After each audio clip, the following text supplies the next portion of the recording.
Pendant tous ces longs mois de combat dans le secteur de Tramas,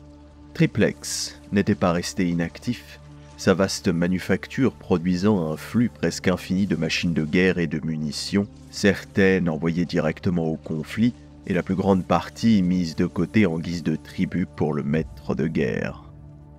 Des cohortes entières d'automates sortaient des usines, les squelettes de nouveaux titans étaient élevés dans les grandes salles des forges de Phal et de Galatia, tandis que les richesses de Tramas se déversaient dans Triplex. Des richesses si vastes que même les archmagos du Mechanicum avaient du mal à en évaluer la valeur. Des navires portant les couleurs du maître de guerre, l'œil malveillant d'Horus, se pressaient dans le système pour transporter les hordes nouvellement forgées vers la guerre à Tramas, ou au loin, vers les lignes de front de l'hérésie d'Horus, à Paramar et Beta-Garmon. Avec autant de navires se déplaçant entre les forges principales et les différents points de Mandeville à la périphérie du système, il n'était pas étonnant que l'arrivée d'une nouvelle formation soit passée inaperçue par les barges sentinelles du Mechanicum. Ces nouveaux arrivants n'étaient pas des transporteurs en vrac, ni même les navires horriblement décorés des Night Lords, mais un type de navire pratiquement disparu dans l'Imperium. Il s'agissait de vestiges d'une époque oubliée, d'anciens navires de guerre dont la conception remontait à l'âge d'or de l'humanité, tous vêtus de noir sable, et portant chacun un seul symbole, une épée ailée.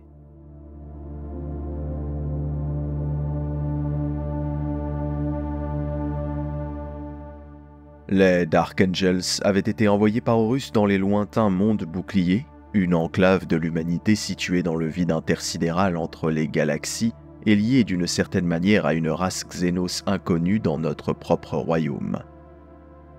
La guerre pour soumettre ce royaume avait tenu le lion absent de l'Imperium pendant qu'Horus faisait les premiers pas de sa rébellion, mais des rumeurs de troubles et de tragédie allaient finalement lui parvenir. Sa légion étant pleinement engagée dans la guerre avec les mondes boucliers, le lion ne pouvait prendre qu'une petite force pour enquêter sur la situation au sein de l'Imperium, pour vérifier les folles rumeurs selon lesquelles Horus serait devenu un traître et pour évaluer les mesures à prendre par la première légion en réponse. Le lion avait choisi 15 de ses navires de classe capitale les plus rapides et une petite armée de guerriers, tous vétérans pour l'accompagner, et a tracé une route vers Tanagra. Ce système se trouvait à la limite des nouvelles frontières de l'Imperium et se trouvait au confluent d'un certain nombre de couloirs warp stables qui permettraient un redéploiement rapide vers des endroits plus profonds de l'espace impérial. De plus, il abritait un monde forge d'une certaine taille, Diamat, qui pouvait servir à rééquiper et réarmer la flotte des Dark Angels et leur fournir des nouvelles de l'Imperium. C'était un plan bien conçu qui envisageait presque toutes les possibilités, mais ce que le lion ne pouvait pas savoir, c'est que Diamat avait depuis longtemps offert sa loyauté au maître de guerre et avait pris les armes pour sa cause. Presque immédiatement après leur arrivée, les Dark Angels se firent tirer dessus par des vaisseaux de traîtres, validant rapidement les rumeurs de guerre civile au sein de l'Imperium. Les registres découverts dans la forge brisée après que le lion l'ait pacifié confirmèrent qu'Horus était à sa tête. Au milieu des ruines de la forge, le lion découvrit que ses plans de rébellion n'étaient pas une folie soudaine, mais un cancer bien ancré. En effet, dans les profondeurs des voûtes du monde forge se trouvait un trésor de vaste ordinatus, construit selon un modèle inconnu dans l'Imperium, basé sur une technologie interdite depuis longtemps aux prêtres de Mars et commandé en secret par Horus quelques 50 années auparavant. Il avait rencontré dans les ruines de Tiamat Perturabo, le seigneur des Iron Warriors, que le lion croyait toujours fidèle à ses serments de loyauté envers l'empereur. C'est de Perturabo lui-même qu'il a pris l'assaut du Night Hunter sur la frange orientale et les massacres d'Isvan, bien que toute la vérité lui ait été cachée par le primarque Félon. Car Perturabo avait agi pour détourner le lion sur ordre d'Horus, le tenant éloigné de Terra et d'Isvan par le biais de Conrad Kurz, un leurre pour occuper la première légion pendant que la rébellion se poursuivait. Lorsque le lion quitta Diamat, il le fit comme l'avait prévu le maître de guerre, se lançant dans une guerre qui allait occuper sa puissante légion pendant qu'Horus se rendait sur Terra. Pire encore, il laissa les trésors récupérés de Tiamat entre les mains des Iron Warriors. De là, ils finiront entre les mains d'Horus lui-même. Ne réalisant pas que son frère l'avait trompé, le lion partit pour le monde forge voisin de Triplex avec les forces qu'il avait amenées de Tiamat, espérant l'atteindre avec son frère, et appela toute sa légion qui combattait encore au-delà des limites de la galaxie à le rejoindre là-bas. L'Imperium était au bord de la destruction, et les Dark Angels ne permettraient pas qu'une telle tragédie se produise alors qu'ils respiraient encore. La première des barges de défense de Triplex à réagir fut anéantie avant même qu'elle ait pu émettre un avertissement. Un barrage de faisceaux de lance, la frappant d'une portée bien supérieure à celle que la technologie impériale standard pouvait atteindre.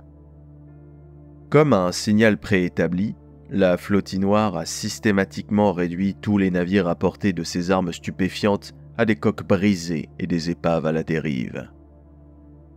Ils avaient frappé aussi bien les navires de défense que les navires de transport du Mechanicum et n'avaient pas tenté de parlementer ou d'émettre des avertissements ou des demandes. Tous les vaisseaux qui portaient l'œil d'Horus sur leur passage furent brûlés, ceux qui avaient tenté de se battre n'ayant pas eu plus de chance que ceux qui avaient fui, sauf que leur mort les avait retrouvés plus rapidement.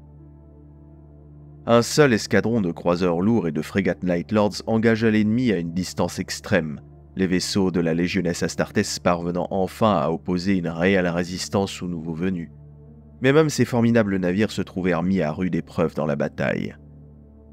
Bien qu'en nombre presque égal à celui des vaisseaux noirs, les Night Lords attaquèrent avec une hésitation inhabituelle, car contrairement aux vaisseaux du Mechanicum, ils reconnurent la subtile héraldique de ces navires.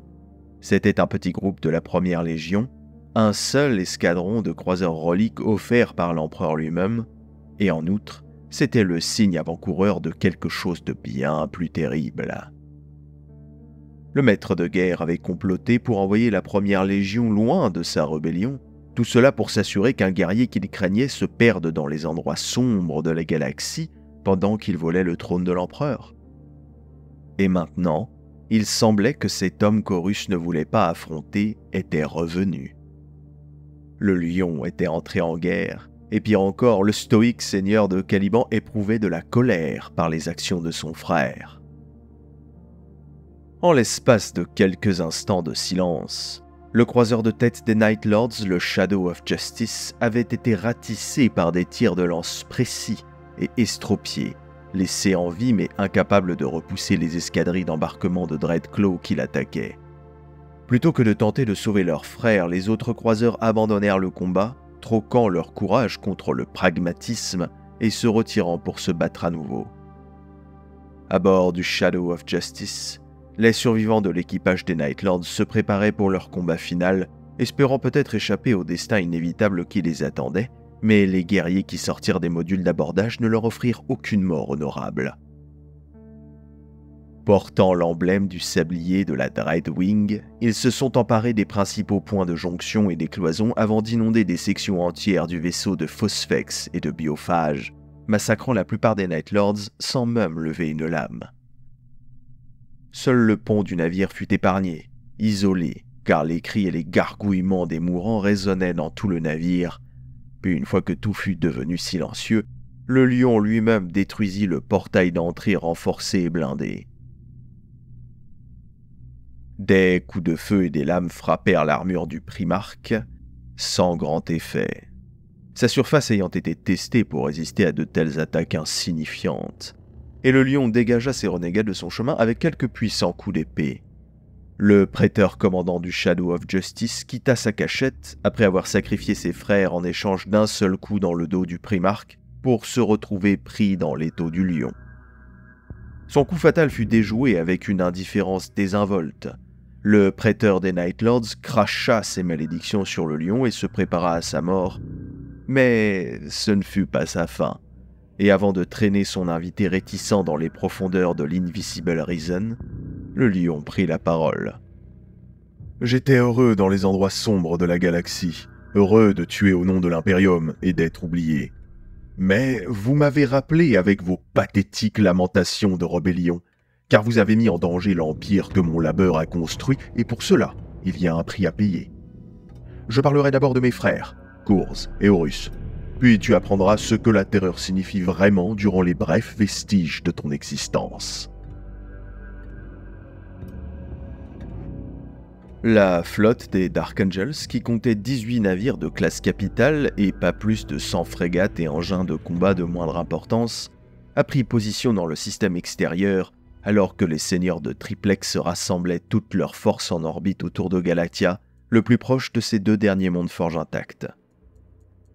Plus de 100 vaisseaux de combat et barges de défense du Mechanicum, les restes de l'escadron des Night Lords et même les vaisseaux encore frais des grands chantiers navaux orbitaux de Galatia se rassemblèrent. Mais, encore incertains face à la puissance des Dark Angels, ils ne tombèrent pas immédiatement sur la flotte plus petite.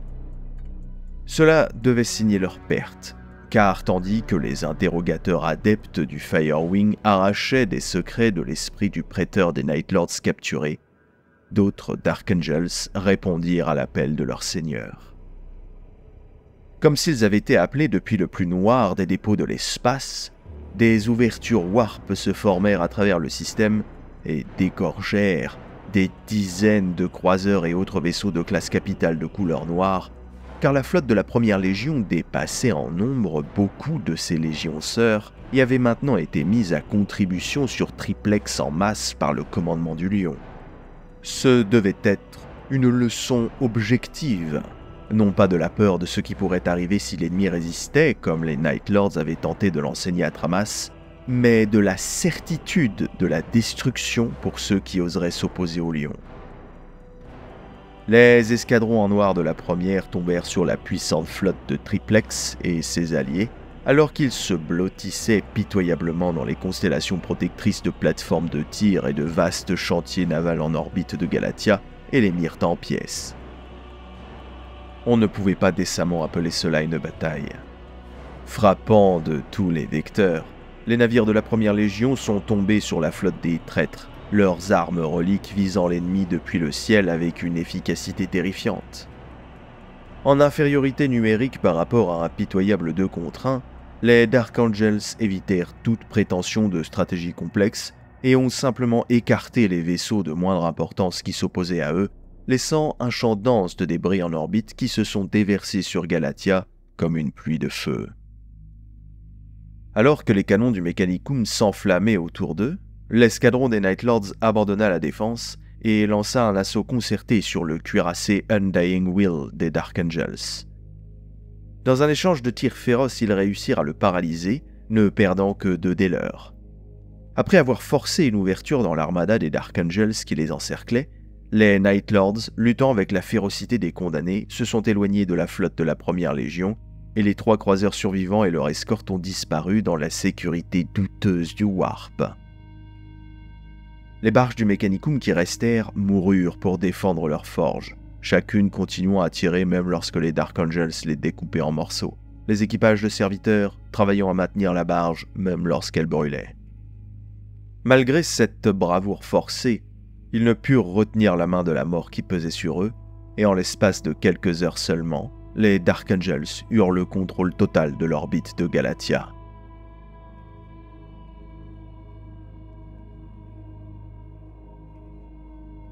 La destruction de leur flotte n'avait pas diminué la détermination des magos de Triplex Galatia. La froide logique des adeptes de la technoculture n'ayant pas sa place dans la peur ou le désespoir.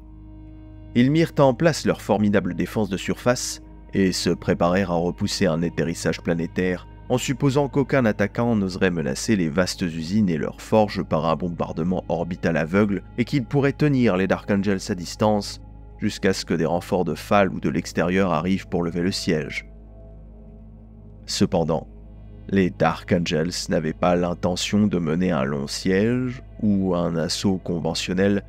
mais plutôt de rassembler les rangs de la Deathwing pour mettre rapidement fin au combat. Après avoir prêté serment devant le lion lui-même, la Deathwing se lança au cœur de la principale forge de Galatia libérer des croiseurs en orbite sous la forme d'une tempête de modules et d'aéronefs de débarquement suffisamment épaisses pour atteindre Galatia durant leur chute. Des douzaines de modules furent incinérés par les tirs des canons de défense Volkite et les faisceaux hurlants des canons à photons. Des centaines de vétérans de la Deathwing ont été dégorgés de l'épave en flammes sous forme de cadavres brisés, mais beaucoup d'autres ont atteint la surface intacte et ont pris d'assaut la mêlée. La fière Deathwing rencontra les cohortes Talax de Galatia et les régiments d'Atseculari dans les canyons métalliques enchevêtrés des salles de la forge, les lames des Calibanites s'opposant à la technologie obscure du Mechanicum, dans une bataille qui fit rage pendant une grande partie du premier jour du conflit. Fidèle à ses serments, la Deathwing a dégagé et tenu une tête de pont dans les salles de la forge, sécurisant un site de débarquement sûr pour les guerriers qui suivaient dans leur sillage.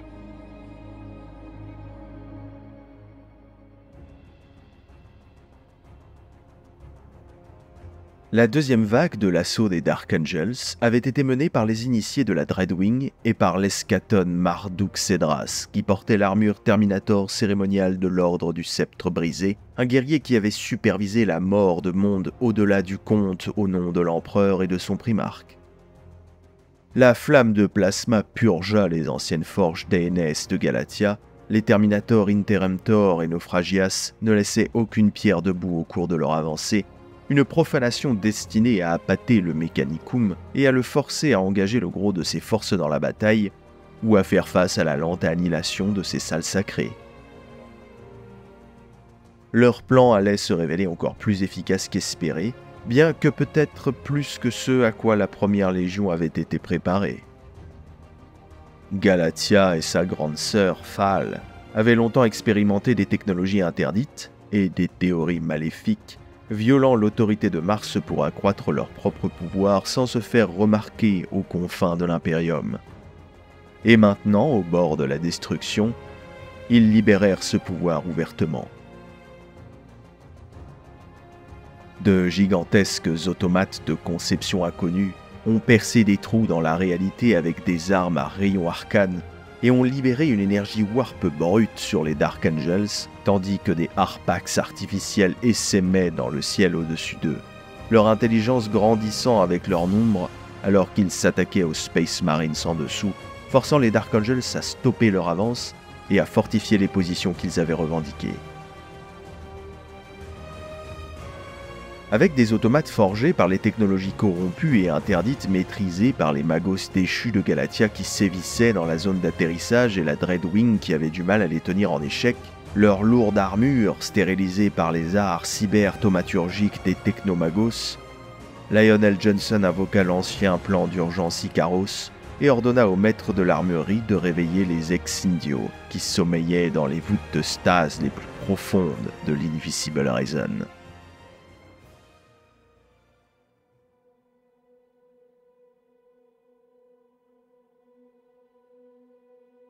Les Dark Angels qui combattaient encore à la surface se retirèrent dans des positions soigneusement préparées et fortifiées lorsque l'Invisible Reason a détaché une partie de sa coque inférieure, la jetant dans l'atmosphère tourbillonnante de Galatia comme une nacelle rudimentaire, où elle flamba brièvement sous l'emprise de la gravité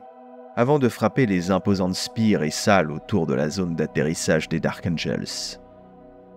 La dalle en ruine du vaisseau encastré dans les décombres de la fière girouette centrale de Galatia s'était articulée et ouverte, révélant un intérieur parsemé de projecteurs de stase et de générateurs de champs énergétiques, tous rendus inutilisables par l'impact catastrophique, et finalement libéra sa cargaison.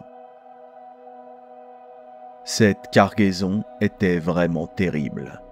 12 cauchemars arrachés aux pages de l'histoire et les plus sombres horreurs de la vieille nuit sur Terra. D'immenses formes inhumaines de céramique et d'acier sculptées ornées d'armes longtemps interdites par un édit de l'empereur lui-même. Il s'agissait des Ex-Indio, les derniers des Silicia Anima qui avaient été le fléau de l'âge d'or de l'humanité, mutilés et destinés à servir le lion si le Mechanicum était assez fou pour entrer en guerre avec l'Imperium. Leurs noyaux neuro-immunisés contre la cyberthaumaturgie grossière du Mechanicum Les Xendio massacrèrent les créations des Magos déchus qui allaient être connus sous le nom de Mechanicum Noir. Les arts interdits qui les avaient forgés dans des éons maintenant perdus depuis longtemps, bien supérieurs aux efforts trébuchants du culte naissant de Galatia. Dans ce champ de bataille infernal d'automates hurlants et de monstres de métal tourbillonnants se trouvait le lion, la seule créature à laquelle même les Xendio, dont la haine de toute vie organique ne connaissait aucune limite, refusaient de s'opposer à lui, recherchant à la place la tête du serpent, le commandant des forces de Galatia. Au lieu de cela, alors que les cauchemars qui les avaient libérés chassaient et tuaient comme autrefois, le lion fit face à la plus grande des créations des Magos déchus qui se tenaient au-dessus des voûtes de salut scellées des arcs-magos galatiens.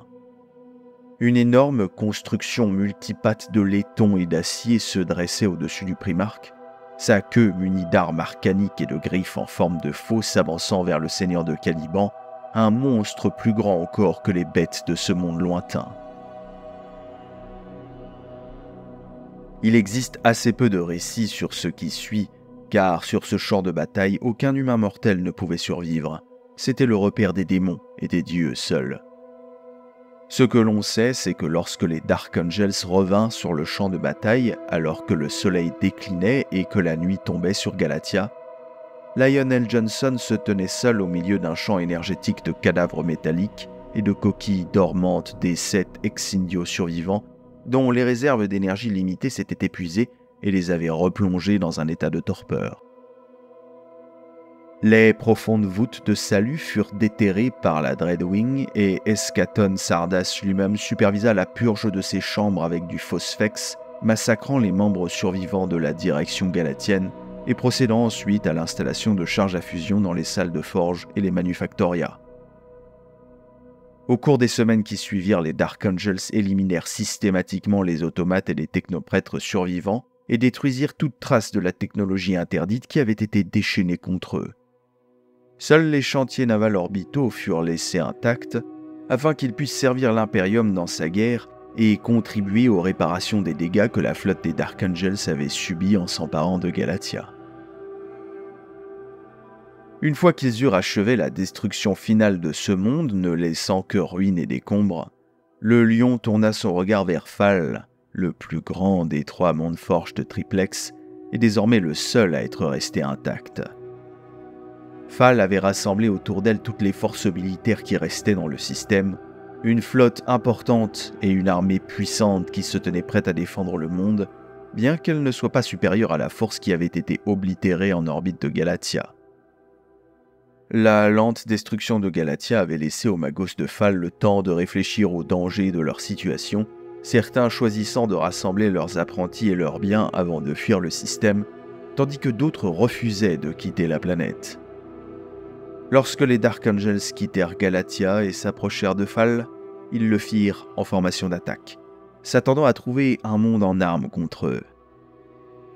Cependant, les combats sur Phal, bien que brutaux, s'achevèrent bien avant leur arrivée, les Magos les plus orthodoxes ayant passé au fil de l'épée leurs frères renégats et offert au lion leur reddition inconditionnelle. Les serviteurs de l'Omni-Messie ne voyaient de valeur que dans leur survie, et celle-ci semblait mieux assurée par le sacrifice de quelques-uns que par un défi obstiné. De même, le lion préférait le pragmatisme à la vengeance mesquine et connaissait bien la valeur d'un monde forge comme Phal pour l'Imperium et pour toute campagne qui devrait être menée dans le secteur de Tramas, ce qui serait à terme inévitable. Il choisit donc d'accepter leur reddition, de prendre à Phal tous les vestiges des sombres recherches de ceux qui avaient été purgés pour lui, et de placer Eschaton Sardas et une garnison des redoutables guerriers Dreadwing qui avaient mené la fière Galatia à la ruine pour administrer le monde en son nom et nourrir la faim de sa légion alors qu'elle poursuivait un nouveau type de guerre au nom de l'empereur.